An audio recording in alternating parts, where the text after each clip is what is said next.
And we are here on the Get Foxy Show once again with the fantastic and alluring Allana Pratt. Allana, thank you for being here. I like how you put the words in front of my name. That's just so lovely. I'm so grateful and really privileged to be back again with this wonderful program and conversation in your community.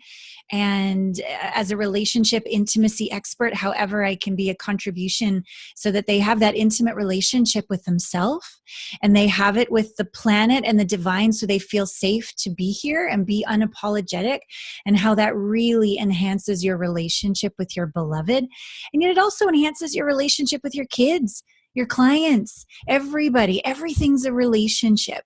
So let's ask me anything. Into that. Well, you know, it's funny that you bring that up because it's sort of the same sort of thing I speak about when I talk about foxiness, and how my definition of foxy is that it's that unique personal power, that innate, divinely placed femininity within you that becomes that expression of your greatest self.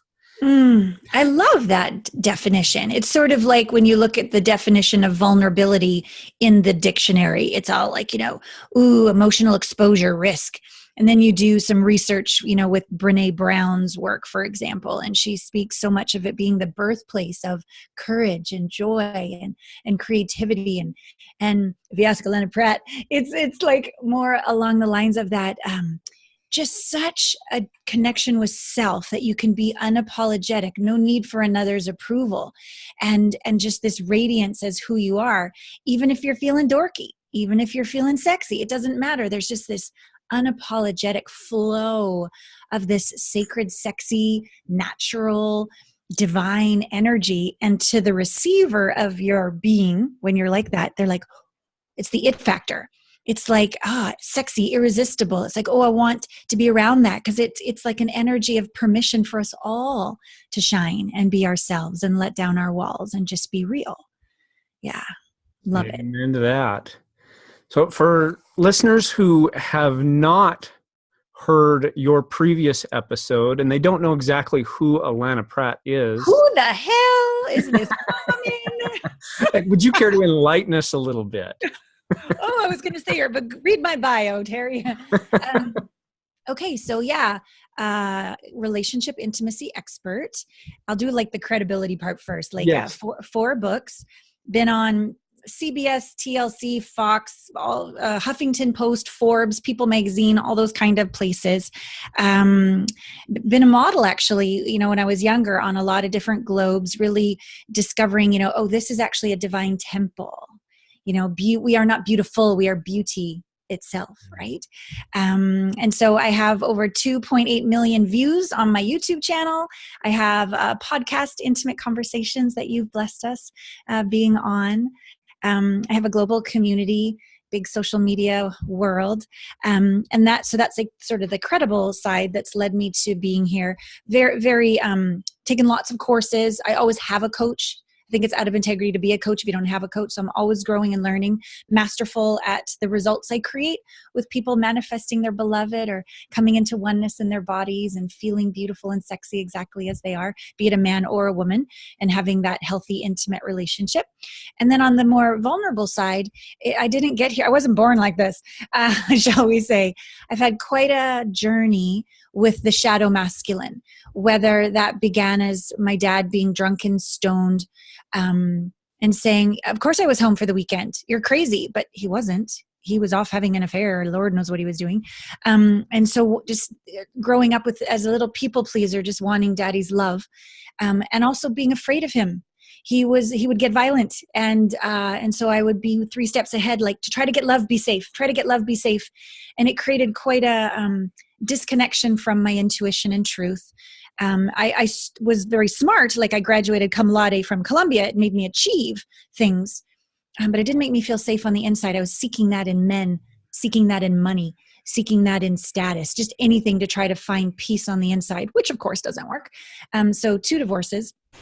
And then the second one, met someone who was quite humiliated by my choice to end the marriage, and revengeful and rageful for 10, 12 years of a custody battle. And still to the point, the only way my son has created peace. I tried for 12 years in the court system and failed, lost my house savings, went into $250,000 debt, which I'm out of, by the way. Totally paid that off. Whew, that was a doozer, but a gift, because I learned to manage money well and honor my worth and be a savvy businesswoman. There was a lot of gifts to that difficulty too. But now my son lives with his dad. I'm not even on the school records. He's like, Mom, away. And it's the only way he can create peace. And thank God I've done enough inner work to see sort of like the bigger picture and in the karma and how it's all working out, to not judge my son, shame my son, be needy, or guilt trip him. I'm just like, you are discovering your manhood. I honor that. And I do my inner work. I have a good cry and a shot of tequila, and I come back to God, and all is well, like it's been a process. So that's sort of what's been going on behind the scenes for me on my vulnerable journey. But the beautiful thing is, after all of this inner work of forgiving the shadow masculine, being grateful for what had emerged in me, this strength of boundaries, this not hiding as a victim or blaming a judgmental bitch, but this center as a queen with my heart open and love and tenderness for self and compassion for others, mixed with don't fuck with me. Like, it's like all of these skills that I've learned only through this very difficult journey. And then choice, of course, choice, we are conscious beings of choice. So what do I choose now that I've been through all this and my son lives with his dad? Okay, I'm ready for love. And boom, I met him in the driveway. He is my landlord's son, who was delivering my packages to this Airbnb I was renting in the middle of nowhere, like the middle of nowhere. And there he was. And I'm like, oh, look at that. Ask and you shall receive. So I'm now in a lovely relationship with a beautiful man who sees me as a reflection of the way I see me, who honors me as a reflection of the way I honor me, who isn't perfect, just like I'm not perfect, who's growing just like I'm growing, but who's like totally committed. And I'm so grateful. Yeah. That is delicious. Right? I know, it is delicious. Like, there's quinoa and this vegetable medley and like roasted chicken in the fridge, because he knows I just work all day. And like, a way to support me is to make sure I eat healthy so I can be on my A game for Terry Fox. And so he just knows how to support me. Feels really good. Well, excellent. Well, say thank you to him for me. I will. I will. Having gone through all of that. Yeah.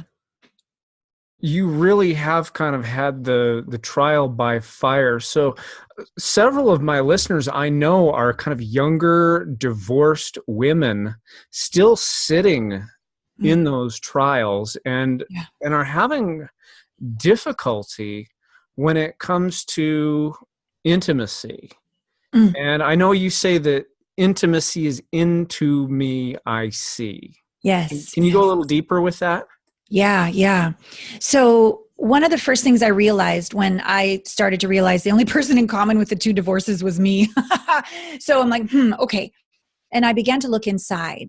I discovered a young little woman who was very terrified, wanting, needy, insecure, not believing in herself, ashamed to ask for what she wanted, willing to give away her power just for the crumbs of attention. And I had to come to terms with that. And when I first discovered that's who was living inside of my heart, let's say, I'm like, go away. You need to die now. Change. Fix you, bitch. You're the problem. And of course, that made everything worse because we can't get rid of ourselves. We're stuck with ourselves. So it was this into me. I see, oh, hi, sorry about that, being so mean to you, changing you, fixing you, judging you, rejecting you, abandoning you, like all these things. Oh God, all you really need is a hug, huh? All right, come here. And just, starting to find that communion, that union, that friendship, even if you just have to start with fine allowance. Like, I don't like you much yet, but fine, I'll stop hating you. Even if you have to start there, it's fundamentally important to find these parts of self into me, I see, that we've put in the closet, lock the closet, We don't even throw in food. We just leave them in there to starve. You got to go get her. There could be 10 of her. There could be one that represents all. But go in there and really start to tell the truth. And I call it sitting in the fire, because on an emotional body sensation level, when you go in and meet this part of you, you will experience crying, anger, fear, shame. You're going to experience the body sensations that don't feel quote unquote good as compared to like pleasure and orgasm and tequila shots and chips and salsa, whatever. Like it's a different feeling. So we've got to also, as we do this process, let go of our judgment that pleasure is good and pain is bad. No, too much pleasure, nonstop pleasure. You forget to pick up the kids. You forget to take out the trash. Like it's nice, but it's too much. Pleasure is actually detrimental. So pleasure is both advantageous and disadvantageous. Like it's both. Okay. Same with pain. Okay. If we were in pain nonstop 24/7, that wouldn't be so much fun, but pain, if leaned into, without judgment, brings resilience, perseverance, grit, boundaries, strength, appreciation, empathy, compassion. There's a lot of good that pain brings. So as we go into Me, I See, and we find these parts of ourselves, it'll be uncomfortable, but that doesn't mean it's bad, and it doesn't mean it's wrong. And it's a skill set we require to be intimate with ourselves, to sit in the fire with ourselves, to breathe through and navigate discomfort, because alchemy happens if you can do that.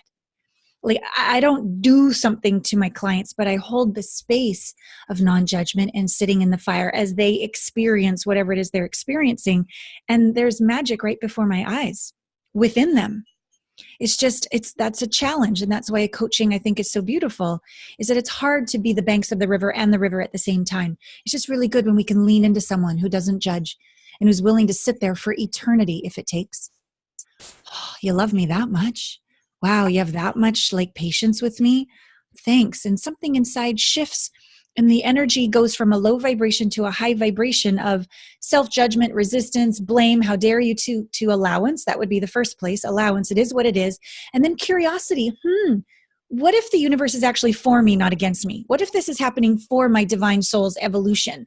What if this is meant to help me emerge as somebody stronger and more compassionate, tender, and healthy boundaries? And then you start to take this energy and wield it higher and higher. And I believe you connect with your higher selves as you do this. You can hear your intuition. You can hear divine intelligence. And all of a sudden, if you do the work consistently, not constantly like pressure, but just consistently, one day your ex doesn't bother you anymore. You even have these crazy thoughts like you want them to be happy. And then you might even be like one day like grateful that they were your greatest spiritual teacher. Whew, and then you're free. And then we can get back to like, what is it that you choose to create? What is it that you choose to embrace more of?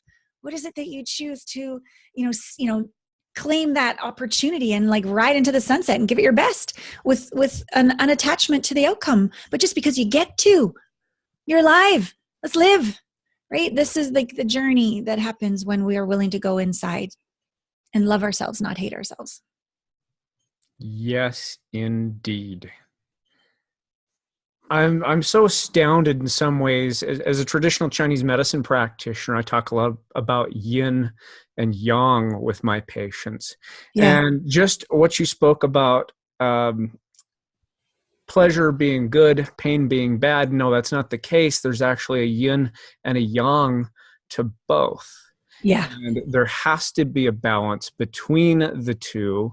And even within just one side, too much pleasure creates imbalance. Not enough pleasure creates imbalance. Right. Not enough pain in our lives creates problems. And enduring pain in our lives actually isn't a bad thing. There's balance in all of that. Yeah. And when we can sit in that and seek the balance, that's when, like you say, alchemy happens, transformation happens.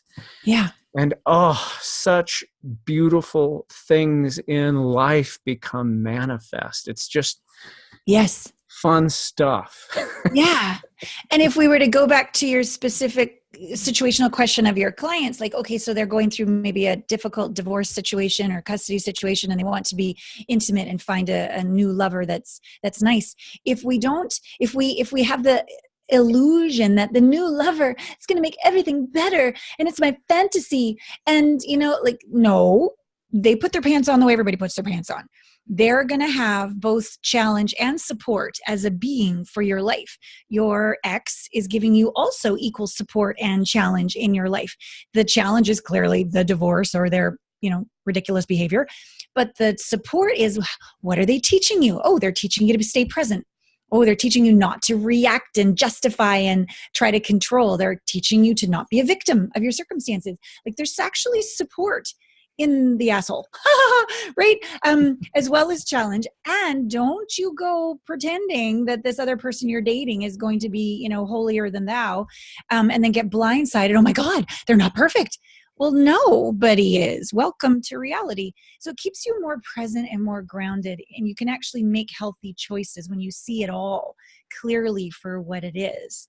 And that allows you to be more intimate and real with them. Because at some point, even if you're dating somebody and you're over the honeymoon stage, at some point they're going to do something that triggers you. What do? Can you stay present? Can you hit above the belt? Can you lean in and open your heart, even in your fear? Can you stay there and go, ouch, could we talk about this? Well, if you can't do that with yourself, there's no hope in hell you're ever going to do it with your partner. And then, oh, by the way, you're just going to manifest another one of your exes in the next person. Sorry, we have to do our work, or the cycle and pattern continues because the story hasn't changed. The energy hasn't changed. You haven't changed. If anything, sometimes we go the opposite direction. We get more bitter. Can't trust men, can't trust women. Women are all this, men are all, okay, now good luck attracting somebody awesome with that kind of attitude. Yeah, not going to go very well. So when you say you got to do the work, where do we find the work? And really, what is the work? Well, it's what I was speaking of before. Into me, I see. Go inside and everything you're resisting. Because I'm sure you've heard the statement, what you resist persists, right? So something within you created that relationship. Some belief in you, some belief in your worth, some belief in what relationships are, some capacity to love deeply or not, to be taken advantage of or supported and honored. Like, basically who we are. Like, you want to know who you are and what you think, look at your life. That's your relationship, that's your money, that's your health, that's everything. Like, we are creating everything. And the universe is responding 1,000,000 times a second. The quantum field is responding 1,000,000 times a second to our very vibration. Whatever we put out, we will get back. And that's all it can do. It gives us free will. God, the universe, the field gives us free will. So we are in charge. It might desire a better outcome for us, but until we choose it, right? Until we think it, and we have the self-worth to allow it and receive it, the universe can't do anything else. It's almost like I visualize God and the goddess like way up on like the 7th floor, drinking scotch and cigars, waiting for me to come to the party. But I'm way down on like the basement level going, fuck you don't care about me, I hate you, like victim, right? And they're like, oh, we really wish you would it's just an elevator, just get on the damn elevator, like come join the party, we're here for you, but you need to choose. You need to do the work. You need to release the past. You need to come into humble yet confident self-worth. You need to see the gifts in these situations and grow. I have a whole curriculum that I developed in a webisode that I broke down into my latest book, 7 chapters, 7 steps to manifest your beloved while staying true to yourself. And between you and me, beloved is self. Beloved is divine, which then manifests as a person or a business or, a community, the beloved, right? So it has to start within. And this is what I've developed going through all of the wonderful things I've gone through and what I've learned from my teachers, because I'm always growing and evolving. I have a great confidence in my mastery, but also a great humility in where I'm still wobbly. And I'm not ashamed to reveal that. I'm always a work in progress. I figure if I ever figure it all out, that'll probably be my last breath and I'll be done. So as long as I'm breathing, I'm growing, and I'm okay with that. So at some point I'll, would love to give everybody the first chapter of that book for free. So you can get a taste of what it is I'm teaching. And if you love it, get the whole book, get the audiobook. My voice, loving you is a really great thing, I think. Well, that's why I enjoy listening to your podcast. Aw, thanks. Yeah. So yeah, that's the work. The inner work. The inner always creates the outer every single time. Science. You Yeah. bet. It's amazing to me that we can relate this to science when we're talking about the quantum field and energy and matter and how it vibrates and all of this metaphysical kind of idea is starting to blend with scientific thought, and it's sort of astounding to me. Right. Well, especially when you have your expertise in something so many thousands of years old, right? With acupuncture. And yet today we can prove scientifically why that all works. And I think at the bottom line, if we really listened to ourselves, got really quiet, I think what all of us really yearn for is contact, like connection, like being seen and seeing another, unencumbered, right? That union. And if we really measured what that was, that's that timeless, spaceless, dimensionless oneness with the divine, the field. That's what it is. That we, in a body, on a planet, eyes wide open, are learning to experience while being triggered by all these circumstances. But who are we going to be with it? Are we going to close? Or in the face of it all, can we stay open and know our divine nature within us, in us, as us, and through us, with our breath, with our presence, with our self-care of little you in the closet? Come here. Let me give you a hug. Okay, we can do this. And our prefrontal cortex, 5, 4, 3, 2, 1. We're here. We got this. We can do this. And then connect with another. And that to me is the magic. Can we just open, even if we're like, totally scared, but hi. Or, totally afraid you're going to reject me, but hi. Or, well, you just said reminded me of my ex, but I'm not going to make you wrong for it because I'm clearly not my ex. Or, I got fired from my job, or, the client didn't, whatever. Can we just, even in our kinky, like pretzel, can we still just keep our heart open and be, hi, this is me. If we can be that to ourselves, all the little Alanas, all the little Terrys who are scared of this, ashamed of that, worried about this, come here, everyone. Tell me more. They feel safe, seen, contacted, connected with, and then we can be that with another. It makes every day juicy to me. Yeah, to feel the divine in everyone and everything. I have a saying in traditional Chinese medicine that in order to create change in the outer, you first have to work with the inner. Totally. And so again, you're speaking my language, just using different words, different terminology, but I am just so fascinated with your work because it's like, oh gosh, I get that when you say it. And it's so much fun getting to chat with you. Thank you. So how do people get more information from you if they'd like to connect with you? I'd love you to listen to my podcast as well, iTunes, Intimate Conversations. That's one way. I'd love you to read and listen to the first chapter of my latest book. I'm so proud of it. If you go to my website, alanapratt.com/7, the number 7 steps. And Allana is ALLANAPRATT.com.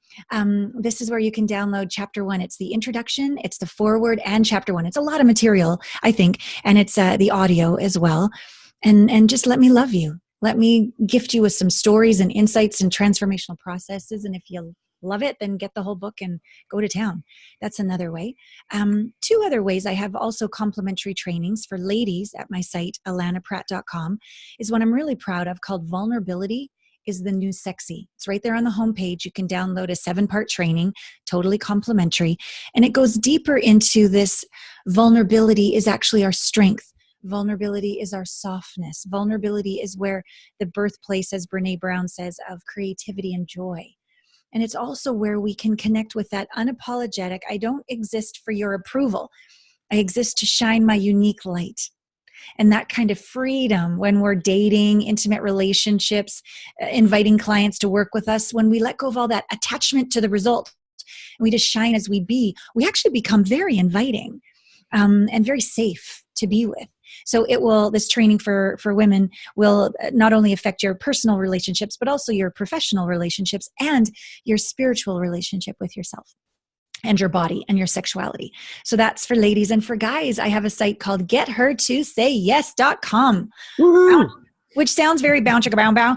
But when I created it, I wanted it to be, get her to say yes in her body and her mind and her spirit, her heart, her soul, all of it. So there's a training there right on the homepage for guys called How to Be a Noble Badass. Also complimentary. I think it will really support you when you blend. I mean, women like a bad boy, right? But we don't like an asshole, right? So when you bring in the noble badass, you really bring in that, the part of you that does the right thing when nobody's looking, the part of you that feels with your heart as well as penetrates her with your cock, as well as sees her with your divine eyes, the soul she is, the essence she is. Like when a woman is penetrated in those three ways, and it goes into that and many other things in the complementary training, a woman feels seen, she feels safe, and she feels beautiful. And so I would love all men on the planet to be able to be like that with women. So those are some free resources, many others, but it's a plethora of information once you get to my site. But those are some good places to start. Fantastic. Well, I will link all of those up on the show notes. So thank you, Terry. If you want to check out the getfoxyshow.com and this episode with Allana Pratt, you will find those links right there at the bottom of the page. Thank you. And I can't believe it, but our time is up already, Allana. So thank you for taking the time. I so very much appreciate it. It's always a pleasure to chat with you. Oh, thank you for the pleasure. Thank you for the work that you do. Thank you for your vulnerability and your inspiration to people. And yeah, it's been beautiful.